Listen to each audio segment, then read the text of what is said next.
A woman named Rose mistakenly marries the wrong man, who turns out to be Jack, the president of the Shen Group. When her best friend calls to complain about being stood up by her blind date at a restaurant, Rose realizes that she's accidentally married the wrong person. Her friend thinks Rose has been driven to madness by her mother's relentless matchmaking, so Rose awkwardly flees.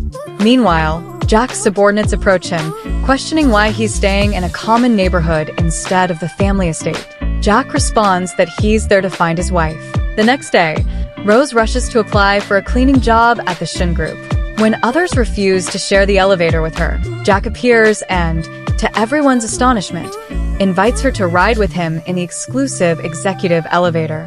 Constantly ordered around, Rose nearly spills coffee on Jack, but manages to avoid it just in time. Her cousin, who's actually the one responsible for the mess, watches gleefully from the sidelines.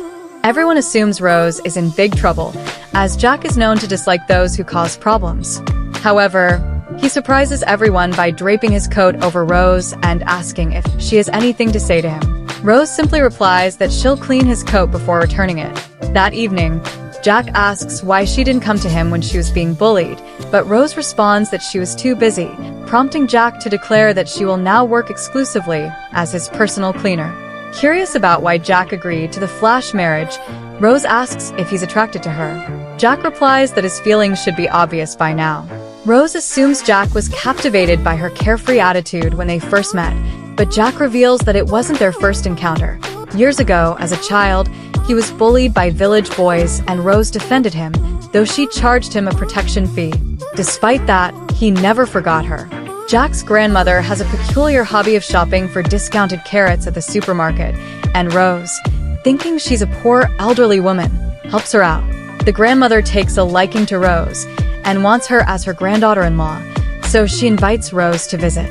Rose arrives with a bag full of carrots as a gift, only to find that the poor grandmother actually lives in a luxurious mansion. Coincidentally, Rose's ex-boyfriend also shows up with an expensive ginseng gift, mocking her for bringing carrots and claiming she's unworthy to meet the grandmother. In the end, the butler only allows Rose in, explaining that the grandmother is only accepting carrots today. Rose initially assumes the grandmother is destitute, only to find that she's poor to the tune of billions. The grandmother even casually gifts her jewelry worth millions. Reluctant to accept, Rose is persuaded to choose a less extravagant-looking ring, unaware that it's the Shen family's authority ring. Possessing it means having control over half of the Shen Group, reserved only for the family matriarch.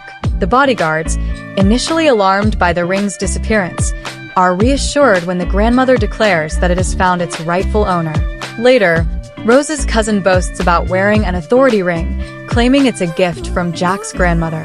But Rose, suspicious, reveals her own ring, engraved with the character Shen, proving its authenticity. Jack's grandmother appears, and the cousin, who has never met her, dismisses her as a country bumpkin. Rose jokingly suggests that perhaps her cousin received the ring from an online friend. The cousin's lie is exposed, and she flees in shame. Jack tells his grandmother that Rose is the only woman he loves and asks her to stop matchmaking for him. The grandmother, delighted, reveals that she was planning to introduce Rose to him all along. Rose tries to return the valuable ring, but the grandmother insists, suggesting that if Rose feels uncomfortable, she can accept Jack along with it. Seeing the affection between Jack and Rose, the grandmother, a self-proclaimed superfan of their relationship, leaves to give them some privacy. To thank Jack, Rose invites him to dinner, but he takes her to a fancy restaurant where a single fish dish costs tens of thousands. With her meager salary, Rose hesitates, claiming she's not hungry. Jack, charmed by her response, gently holds her hand, prompting her to change her mind and agree to eat with him. Just then, Rose's college classmates appear with a man claiming to be the president of the Shen Group, mocking Rose. Jack swiftly knocks the imposter down. The classmates try to have Rose removed by security, but the guards confirm that Jack is the real president. The classmates, now devastated, realize they were conned by a fraud. To prevent further harassment, Jack takes a selfie with Rose, posts it with the caption "We're married," and makes their relationship public. Shocked, people flood Rose's messages with questions. Rose brings Jack to a class reunion, where her ex-boyfriend presents a lavish gift to his new girlfriend. When Jack hears this, he leaves momentarily, prompting everyone to mock him for running away. The new girlfriend arrogantly uses broken English to insult everyone, but Rose flips her clothing tags to reveal that all her foreign brands are actually made in China. Her ex then flaunts a 5-carat bracelet, only for Jack to return and present Rose with a 500-carat lock emperor bracelet worth billions, leaving everyone stunned. At a business event, Rose's ex insists that Jack is an imposter and attacks him, only to be quickly subdued. Jack uses this opportunity to publicly announce the termination of all business with the ex's company. Rose, worried Jack might face repercussions, tries to drag him away, but he reassures her, revealing that the event organizer is actually his grandmother.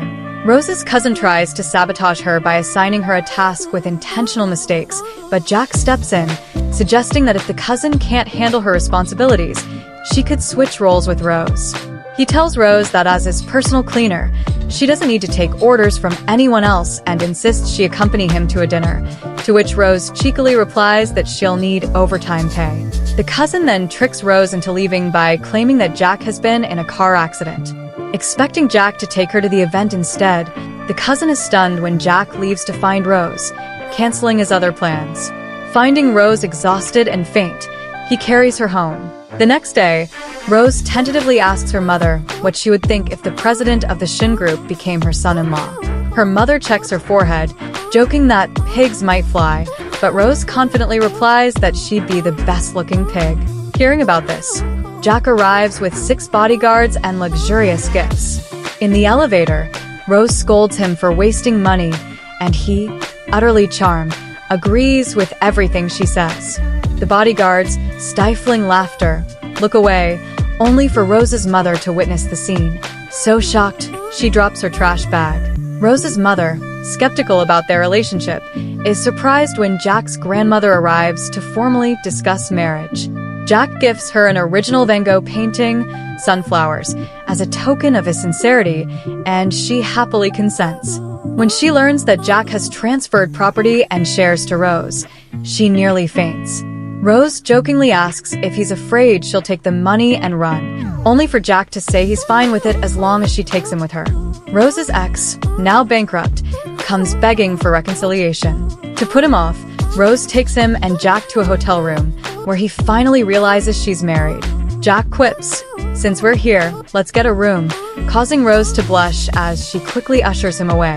From that point on, the cleaner and the CEO live happily ever after.